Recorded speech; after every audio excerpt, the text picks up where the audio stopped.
Welcome to this episode of the Erasing Shame podcast. My name is DJ Chuang, and today on this episode, I'm with Dr. Kenneth Wang, who is a professor of psychology at Fuller Theological Seminary. Thank you, Dr. Kenneth, for joining me. Thank you, DJ. Thank you for inviting me to be part of this chat. I'm really honored to be here. Well, the reason I wanted to chat with you is because you have spent a good number of years studying the topic of perfectionism, and that is something that many of us as Asian and Asian Americans are very sensitive to. So would you describe how you got into researching this very touchy subject? Yeah, that's a good question. Initially, when I was planning to apply for a doctoral PhD programs in counseling psychology, I needed to identify potential faculty members in a research area of my interest. And a lot of people say that research is about me search. So researching something that we resonate with. And so I looked at various things, and I feel like perfectionism was something that I could resonate with, and also something that was not as stigmatized as other mental health disorder. Like the society, sometimes there's the bad part, stressful part about perfectionism, but perfectionism is often like a topic when you go on interviews. People ask you what's your weakness, and perfectionism is one that can also give you some points for. So I think that was one of the reasons. And then I got admitted to Penn State University and worked with Dr. Bob Slaney, and he was a renowned perfectionism researcher. And so worked with him, and that sort of launched my path on researching and also understanding and working with perfectionists. Wow, that's amazing. And growing up in a traditional Chinese home, I came to the U.S. when I was 8.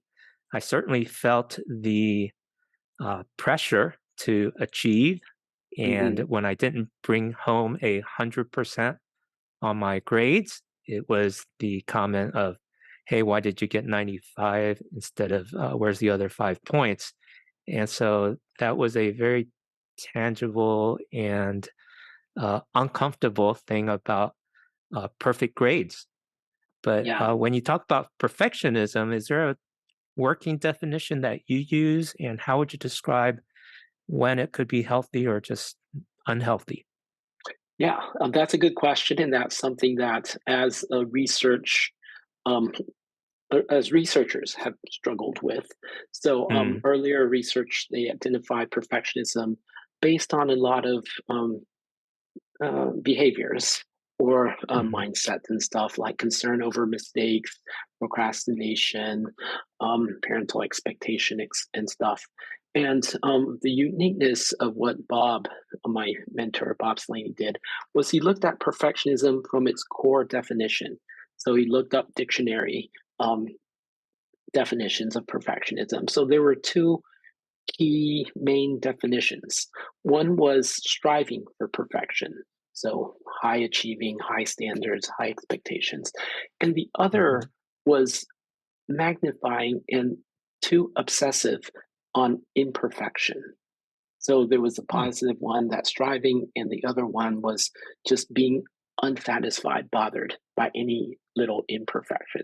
So based off of that, they now the two core dimensions of perfectionism. One is striving towards perfection, and the other is being obsessed about imperfection and never feeling like you're good enough. So, for example, you're 95 points. So it's being obsessed and magnifying the 5 points that you missed as opposed to looking at the big picture. So those would be the two different core definitions of perfectionism. Well, that's really helpful. And I know all of us have an innate sense of something that's perfect or something that's ideal. And part of that draws us to achieve more. But there's also the uncomfortable feeling when we don't achieve that. And sometimes the ideal is just unrealistic, but we still have this uncomfortable feeling. So as you've studied this, do you notice any cultural differences? I know you've worked with not just Asian, but also American and Turkish and other cultures. Yeah, What have you yeah. noticed? Yeah, so there are so we did studies with different populations, and what I find a pattern is that Asian Americans or Asians, they tend to score higher on feeling like I'm not good enough. So Hmm. it's the discrepancy part, the part that magnifies the imperfection compared to their European American counterparts. So Hmm. that's been a key finding, and I find that interesting because, and also wondering about why. So I link it with part of it is the Asian culture, the East Asian Confucian kind of culture, um, Hmm. and ways that people are socialized. For example, your parents were socialized to focus on the negative or the discrepancy part to motivate you Hmm. to achieve. They think that's the Hmm. way to improve. They're constantly focusing on improving and becoming a better person. And then so there's a lot of attention to that, to the not being good enough. So I know that there is a difference, and studies have found that some Western cultures, this is not strictly to perfectionism, but they emphasize more on self enhancement, feeling Hmm. good about oneself. And some relative East Asian cultures, they focus a little bit more on self improvement. So I think there is the negative part of perfectionism, like the maladaptive part is the focusing on imperfection, and the adaptive part is the striving. But also, I think it we should also look at it in the cultural context and how people have been socialized throughout their lives.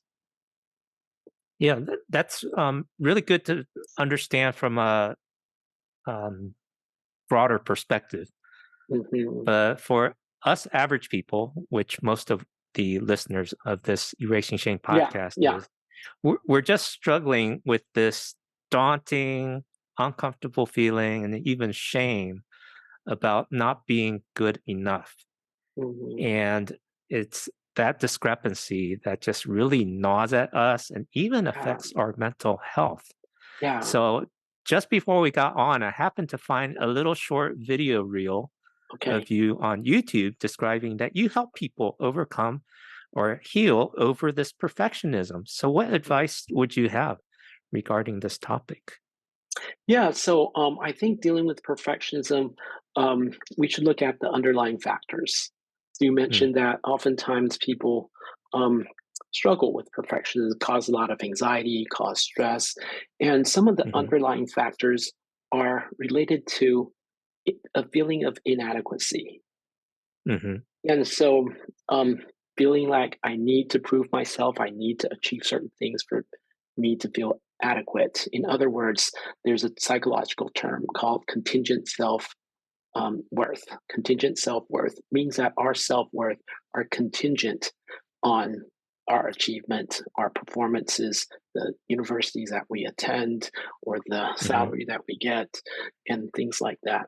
Okay, maybe I'll back up a little bit. So that feeling of inadequacy causes a lot of stress, and so mhm, knowing that what it's related to is important. Being aware of okay, um, I think I'm basing my self worth on this external factor on things that I'm achieving. So I think that's being aware of that is important. And also the discrepancy part. If we often magnify what we don't have and we're not adequate enough, we often feel bad about ourselves. We feel mhm, inadequate and we're already inadequate. And then we focus, scrutinize that. That makes it worse. So another part is to accept that, okay, to become a better person as a perfectionist, to grow better, my Achilles heel is that I focus too much on imperfection. I'm too bothered by the mistakes, the setbacks, the failures, and then I feel really bad about myself. So it's paradoxical. I would say to become a better person or to perfect ourselves as a person as a whole, it's about accepting imperfection mm, and to say that okay, I'll make mistakes, but making a mistake or dealing with a setback is often an opportunity for me to grow, to become better at tolerating, coping, and accepting mistakes, and to get up and to continue. And of course, we know that if we want to build muscles, we go to the gym and lift weights or do push ups and stuff. We need to have the opportunity. Muscles don't grow by just sitting there. Mm, And similarly, mental muscles, we need opportunities for our mental workout.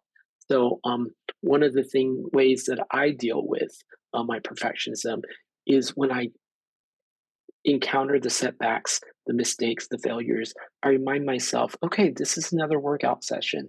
I can get better at tolerating, accepting my mistakes, my imperfection, and I'll be stronger. And in turn, I'll be a more perfect person that can deal with imperfection. thank you. Maybe a change of terminology might be helpful, that Uh huh. it's not we become a more perfect person, but we become a better person or a growing Yeah, better. person. Yeah, probably better is better. Yeah, it's a Yeah. better term. Yeah. Recently, I just attended a mental health conference, and one Mm-hmm. of the presentations noticed that for Asian minded people, they were just uncomfortable with the word success. And this is Yeah, in the reference regarding aging, that they didn't want to say they lived a successful life and now they're aging and maturing and have a lot of wisdom to share. They were much more comfortable with the term good enough, that we lived a hmm. good enough life and now we can enjoy and pass along our learnings. And Okay. so, even a Yeah. small change like that could help people not be so even emotionally caught up in striving for perfection and thinking we're not good enough because we're not perfect. Because reality is we are not perfect. We're human. Yeah. But Yeah. then we have to figure out, well, what do we do with this feeling, this discrepancy of where we are, where we have potential to go versus, hey, we'll never be perfect, but we don't want to Yeah. just settle for too little. So trying to Yeah. navigate that is kind of part of the journey. And then for us as Christians, so now I want to explore a little bit about how does this fit with how we come to God? Because in one sense, God demands holiness and perfection, and we're not Yeah. good enough. Yeah. And we feel like we're worms and we're worthless. And that's not the Mhm. best way to go either, Yeah, right? yeah, yeah. So I think there's various parts of the Bible, the scripture that tells us or gives us the mindset of we need to be perfect. So, for Mm, example, Matthew 5:48 says, "Be perfect, therefore, as hmm your heavenly Father is perfect." And so and I think Jesus is perfect. We also think of Jesus as the perfect image, and we need to sort of strive to be that. But on the other hand, I think what is important is that if we're perfect, we don't need God. Um, mm, God, God's relationship with us is not based on us being perfect. And one of the verses that I like the most is about God's grace. It's from 2 Corinthians chapter 12, 9 to 10. It says that my grace is sufficient for you, for my power is made perfect in weakness. My power is mm, made imperfect in weakness. Therefore, I will boast all the more gladly about my weaknesses, so that Christ's power may rest on me. That is why, for Christ's sake, I delight in weaknesses, in insults and hardship, in persecutions and difficulties. For when I am weak, then I'm strong. And I think it's like us acknowledging that we're weak, or we are branches connected to God, who is the vine. We are not meant to be self-sufficient and not reliant on God. But instead of being a perfect person, we strive to be better or good enough connected with God. So those are mm, some of the thoughts. And more recently, it's surprising. I think this is a very easy concept, but for me, it was just, I think within this past year, Henry Nouwen's one of his devotional books, just focused on the idea that we are the beloved child of God. And Mhm. it's not based on what I do, but simply who I am. And this is very simple. Everyone knows, and I've heard this maybe 2 decades ago, but it was more recent that this just sunk in for me that I'm good enough. I need to feel that I'm beloved. And I think sometimes maybe in Asian American families, we don't feel that affectionate love.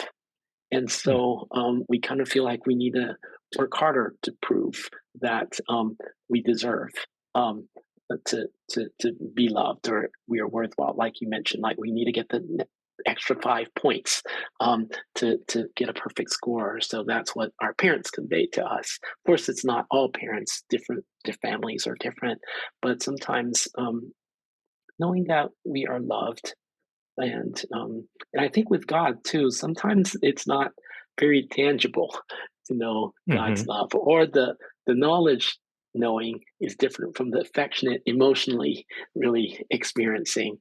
So I think being aware that we are good enough and God loved us, not for what we do, but His grace is there, and the weakness, our weakness, and our willingness to connect with God is what God's offering for us. I think that helps with perfectionism for me. Thank you so much. Yeah, I'm just in the middle of that journey too, learning how to um, not just understand, but to accept and to feel more of Um, God's love. And uh, one phrase I've been meditating on is understand the Bible is not just exegeting it, but mm, experiencing it. yeah, yeah, definitely. And Yeah. something we're learning in neuroscience is our brain gets rewired through tangible experiences. Yes. And I think that's where the church has such a vital role to be the body of Christ in the tangible, physical, literal sense that Mhm, as we express the love of God through our words of kindness and words of affirmation and acts of service and gentle touches and appropriate hugs, that's mhm. how we begin to experience the love of God through our brothers and sisters Yeah. and having gentle conversations like this that are empathetic and non-judgmental and help us to appreciate Mhm. what we have to bring to one another, even though this isn't a perfectly produced podcast, that we can just be ourselves and share ourselves, and people can say, "Hey, that is what it means to be human," and not be caught up by the impossible chase to perfectionism because you Yeah. can never reach it. Yeah, yeah. I think, for example, I think in preparation for this podcast, I've been thinking, okay, taking a lot of notes, things that I want to say. Hmm. And even now, looking at my notes, oh, I forgot to say a bunch of other stuff. And then there's like, should I say this or that? But I think what was really helpful before the podcast was thinking like, okay, I should live out what I preach, embrace Mm. imperfection, and to see it as opportunities to work on accepting them. And so I think then it helped me to think, okay, if I'm not perfect, or if I'm not desirably ideal in terms of my presentation or our chat, Hmm. it's fine. It's okay. Don't stress about it. And I think that relieved some of that anxiety, and knowing that, okay, if I'm not perfect, that's a an opportunity to model dealing with perfectionism. Thank you. Thank you, Dr. Wang, for putting yourself out here to record on a Zoom call and having this conversation. I know it is not easy, especially for those of us who are Asian and Asian American and do not do public speaking often. It's different in the classroom, but when you're recorded, it just feels very different, right? Yeah, yeah, but I Yeah, one, appreciate this opportunity and you making it um, relaxing to just chat. thank you. Well, one more thing I wanted to mention is I had first connected with you through this group that I found called the LA AAPI Therapist Group. And it looks like you're bringing together some Asian American therapists in some way. And so, can you share a little more what you're venturing to do here? Yeah, so we're a group of therapists, Asian American therapists in the Los Angeles area, and we got together one just to connect. So we're part of a consultation group where we meet every month, once a month, we discuss cases, discuss Asian American issues, cultural aspects, and things like that. And we thought it would be helpful to sort of have a web presence so that for people who are looking for therapists who are sensitive to Asian American Pacific Islander background issues, that they can find us here. So we work with individuals, couples, families, especially Mhm. issues that are focused on Asian American experiences, intergenerational differences, tension, conflict, or different worldviews, um, Mhm. parenting. So yeah, so we're a group of like I think around 8, 9 therapists, um, and it's nice that we're able to connect through this avenue. Yeah, it's so important for counselors and therapists to have peer support because Yeah, after you've gone through school and you've been educated, it's a hard work. There's a lot of emotional and cognitive labor in what you're doing. So I'm really glad you're providing that peer support for professionals. yeah. So go ahead and mention the URL website for those that are listening. Okay. Yeah. So yeah, the URL is AAPI therapist is with plural SLA.com. So AAPI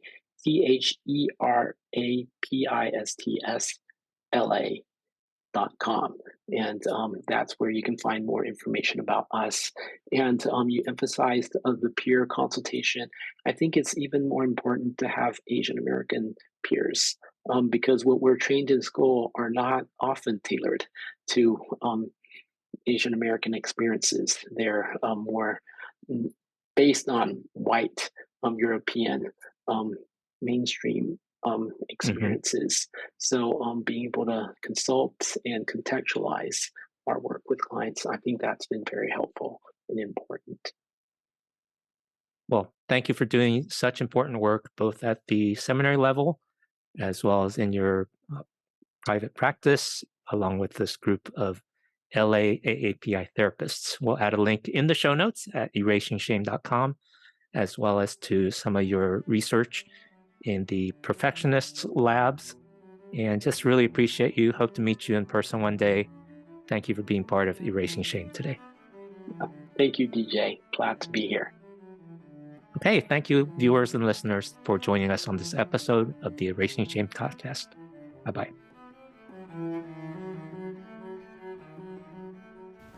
Thank you for listening to the Erasing Shame podcast. Check out the show notes at erasingshame.com and subscribe to our email for updates. We would love to hear from you, so please add your comments at our website or on social. Subscribe on Apple Podcasts, Spotify, or any podcast app, and you can also subscribe on YouTube or follow on Facebook. Please add a rating and review so we can reach more people with our message of health, hope, and compassion. This podcast is the digital outreach of Christian Asian mental health.